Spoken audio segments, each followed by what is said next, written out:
नमस्कार. प्रेमिलास रेसिपीमध्ये तुमचं सर्वांचं खूप खूप खूप स्वागत. आज आपण प्रेमिलास रेसिपीमध्ये आषाढ स्पेशल गव्हाच्या पिठाच्या गुळ घालून केलेल्या छान अशा खुसखुशीत कापण्या तयार करतोय. कापण्या करताना सारं साहित्य इथं मोजून घेतलं होतं, त्याच्यामुळे कापण्या करताना अजिबात कुठेही चुकलेल्या नाहीत. छान खुसखुशीत झालेले आहेत आणि चवीला सुद्धा खूपच भारी झालेले आहेत. ह्यातली एक कापणी मी तुम्हाला तोडून दाखवते. हे बघा, खूप वेळ झालेला आहे कापण्या केल्यानंतर, तरी सुद्धा अगदी मस्त टम्म फुगलेल्या राहिलेल्या आहेत.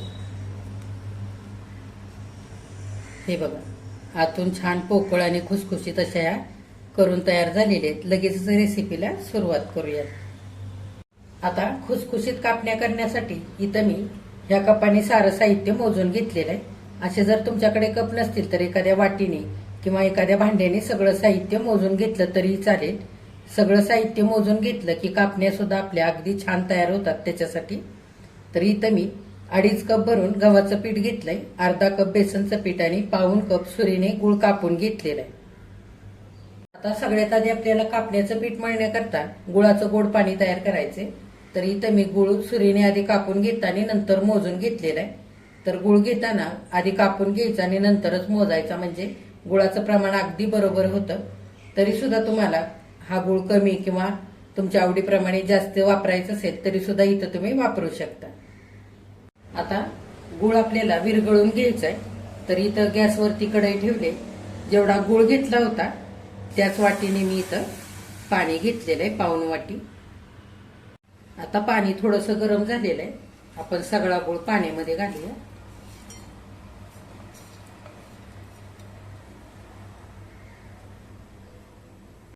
गुळ चांगला पाण्यामध्ये हलवून घ्यायचा. फारही अगदी आपल्याला उकळी आणायची नाही किंवा इथे पाकही करायचं नाही, फक्त गुळ पाण्यामध्ये विरघळवून घ्यायचा आहे. एकसारखा हलवून गॅस बारीक करायचा आणि गुळ चांगला विरघळवून घ्यायचा. आता चांगला गुळ इथं मी 2 मिनिटं हलवून विरघळवून घेतलाय. हे बघा, पाण्याला अजिबात उकळी वगैरे आलेली नाहीये. कापून घेतलेला असल्यामुळे गुळ लगेचच विरघळलाय. आता गॅस बंद करूया. आता हे गुळाचं पाणी आपल्याला थोडंसं थंड होऊ द्यायचंय. आता कापण्याचं पीठ मळण्यासाठी आपण मोठ्या भांड्यामध्ये पीठ घेऊया. गव्हाचं पीठ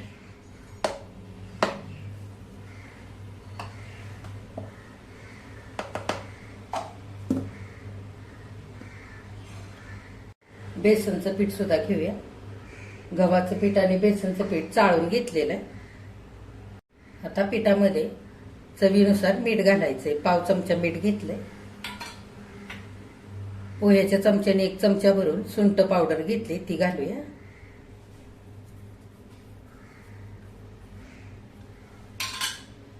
आणि त्याच चमच्याने अर्धा चमचा बडीशेपची पावडर केलेली ती घालूया.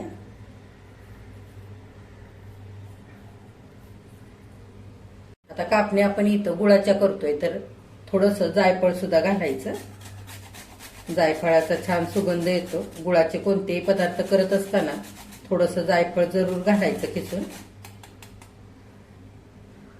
आता सगळं साहित्य आपण पिठामध्ये एकजीव करून घेऊया.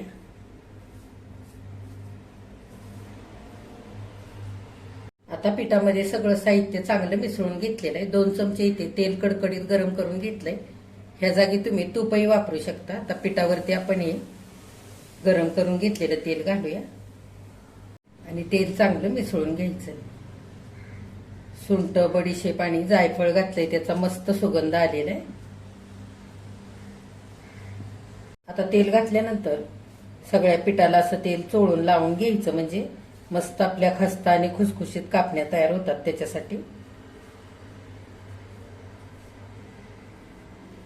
सगळ्या पिठामध्ये चांगलं तेल मिसळून घेतलेलं आहे. असा पिठाचा मुटका तयार होतोय. आता हे गुळाचं पाणी आपण गाळून घेऊया. गाळून घ्यायचं. थोडाफार गुळामध्ये कचरा असतो, तो सुद्धा निघून जातो त्याच्यासाठी. आता हे गुळाचं पाणी थोडंसं कोमट आहे, तर कोमट असतानाच आपल्याला पिठामध्ये गुळाचं पाणी घालून छान असं घट्ट पीठ मळून घ्यायचंय. आणि जर परत जास्तीचं पाणी लागलं तर ते सुद्धा आपल्याला इथे थोडंसं कोमट करूनच घालायचंय, म्हणजे कापण्या छान अशा खुसखुशीत होतात आणि जास्त दिवस राहिल्या ना तरी सुद्धा त्या वातोळ होत नाहीत. त्याच्यासाठी आता थोडं थोडं गुळाचं पाणी घालून घट्ट असं पीठ मळून घेऊया.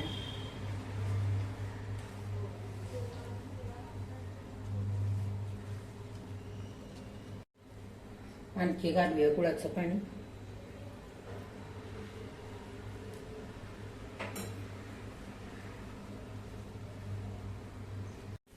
आता हे बघा, इथे छान पिठाचा गोळा मी असा घट्ट मळून घेतलेला आहे.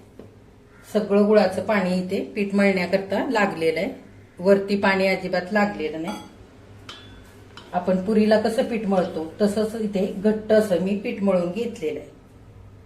आता थोडंसं वरून तेल घेऊया पिठावरती आणि चांगलं वरून पिठाला चोळून लावूया. म्हणजे पीठ थोडंफार असं कडक झाल्यानंतर चिरल्यासारखं होणार नाही त्याच्यासाठी. आणि दोन्ही हाताने एकदा थोडंसं पीठ आपण असं मळून मळून घेऊया.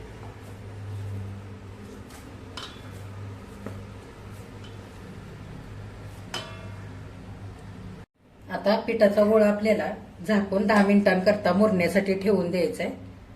5 ते 10 मिनिटांपेक्षा जास्त आपल्याला हे पीठ मुरवून घ्यायचं नाही. आपण याच्यामध्ये गुळाचं पाणी घातलेलं आहे, त्याच्यामुळे फार वेळ जर ठेवलं तर पीठ सैल होऊ शकतं. त्यासाठी आता 10 मिनिटं झालेली. पीठ आता चांगलं मुरलेलं सुद्धा आहे. हे बघा, आता आपण पिठाचे पाहिजे तसे गोळे करून घेऊया.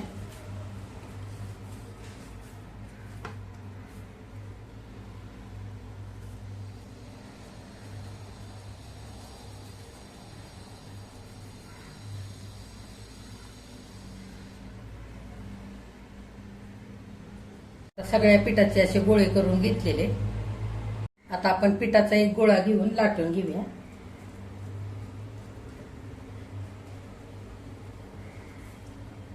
चांगला घट्ट मळलेला आहे, त्याच्यामुळे आपल्याला इथे तेल किंवा पीठ लागणार नाही. पण जर पोळपाटाला चिकटत असेल लाटताना तर थोडंसं तेल लावू शकता किंवा थोडंसं गव्हाचं पीठ लावून लाटलं तरी चालेल.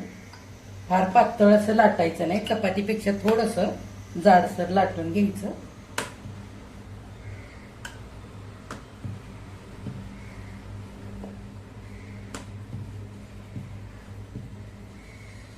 आता छोटी चपाती लाटून घेतल्यानंतर वरून थोडीशी खसखस लावायची. अशी सगळीकडे फिरवून लावून घ्यायची. जर खसखस नसेल तर तुम्ही पांढरे तिळे इथे लावून घेऊ शकता. पण खसखसीनेच कापण्या छान लागतात खायला.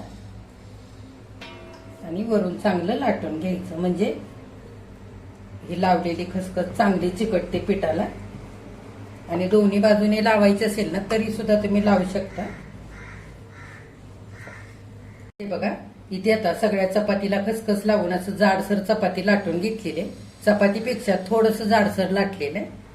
ह्याच पद्धतीने लाटून घ्यायचं, म्हणजे कापण्या तळल्यानंतर छान फुलतात आणि मस्त खुसखुशीतही होतात. जर तुम्हाला कुरकुरीत कापण्या खायच्या असतील तर ह्याच्यापेक्षा थोडंसं पातळ लाटायचं, म्हणजे तळल्यानंतर मस्त कुरकुरीत होतात कापण्या. आता आपण कापून घेऊया. तुमच्या घरामध्ये लहान मुलं आजी बाबा असतील तर त्यांच्यासाठी तुम्ही बनवत असाल तर खूप दिवस राहिल्या तरी मस्त मऊसूद राहण्याकरता ह्याच्यापेक्षा थोडंसं जाडसर लाटलं तरी सुद्धा चालेल. आता आपण कडेने कापून काढूया आधी.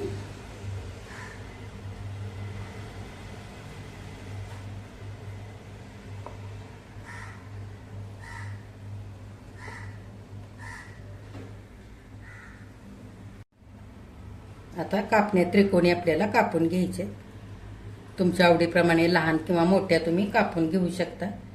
कापण्या थोड्याशा मोठ्या चांगल्या दिसतात, दिसायला सुद्धा, आणि तळल्यानंतर फुलतातही छान. आता आपण अशा तिरक्या कापून घेऊया.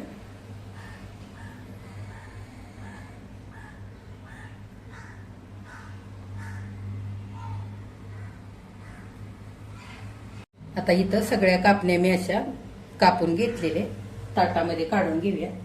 आणि आणखी 2 चपात्या लाटून कापण्या अजून करून घेऊया. बघा, 2-3 चपात्या लाटून अशा कापण्या कापून घेतलेले. आता आपण लगेच तळून घेऊया आणि उरलेल्या पिठाच्या करत करत तळूया. आता इथं मी कापण्या तळण्यासाठी तेल गरम करायला ठेवलेलं आहे. तेल आपलं गरम झालंय का बघूया. पिठाचा गोळा टाकून बघूया.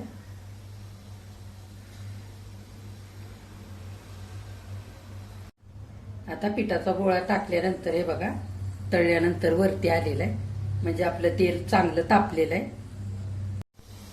आता गॅस मध्यम करूया. फारही आपल्याला गरम तेल इथे करायचं नाही आणि गरम तेलामध्ये कापण्या तळण्यासाठी घालायच्या नाहीत, नाहीतर कापण्या काय होतात वरून वरून करपतात आणि आतमध्ये तशाच कच्च्या राहतात. आणि कमी गॅस करून सुद्धा आपल्याला कमी गरम तेलामध्ये सुद्धा कापण्या तळायच्या नाहीत, नाहीतर कापण्या खूप तेल शोषून घेतात आणि खूप तेलकटही होतात. त्याच्यासाठी जितक्या मावतील तितक्या कापण्या आपण तेलामध्ये तळण्यासाठी घालूया. तेलामध्ये कापण्या घातल्या की तळून लगेच अशा वरती येतात. अशा आलटून पलटून मस्त अशा सोनेरी रंगावरती तळून घ्यायच्या.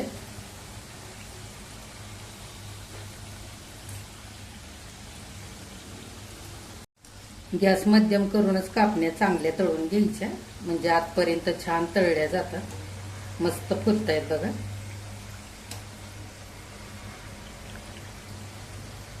आता 2 मिनिटानंतर कापण्या छान तळलेले काढून घेऊया.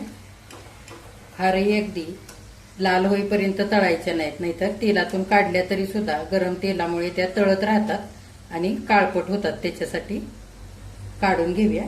एका चाळणीवरती काढायच्या किंवा जाळीवरती, म्हणजे तेलही नितळून जातं. आता आणखी कापण्या आपण तेलामध्ये तळण्यासाठी घालूया. मावतील तितक्याच घालायचे एका वेळेला.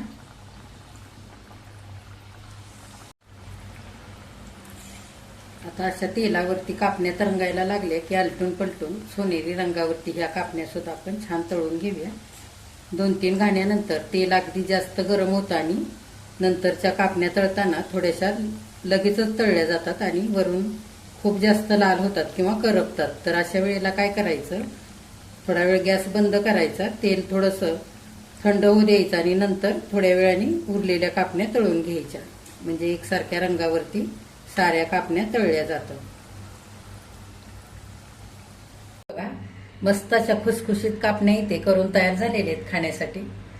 कापण्या करताना आपण थोडंसं बेसनचं पीठ घातलं होतं, त्याच्यामुळे मस्त खुसखुशीत झालेले आहेत. आणि जायफळ, सुंठ पावडर, बडीशेप पावडर घातली, त्याचा सुगंधही मस्त येतोय कापण्यांना आणि त्याची चवही कापण्यांमध्ये मस्त उतरलेली आहे. त्याच्यामुळे चवीला तर खूपच भारी लागतात. आमच्या इकडे सातारा भागामध्ये आषाढ महिन्यामध्ये आवर्जून अशा कापण्या करतात. दही धपाटी, भोपळ्याच्या तिखटपुऱ्या, गोडपुऱ्या असे बरेचसे पदार्थ केले जातात. तुमच्या भागामध्ये कोणते कोणते पदार्थ आषाढ महिन्यामध्ये केले जातात ते कमेंट करून जरूर मला सांगा. आजची रेसिपी आवडल्यास एक लाईक सुद्धा करा आणि जे कोणी आता माझ्या रेसिपीज नव्याने बघत आहेत त्यांनी माझ्या चॅनेलला जरूर सबस्क्राईब सुद्धा करा.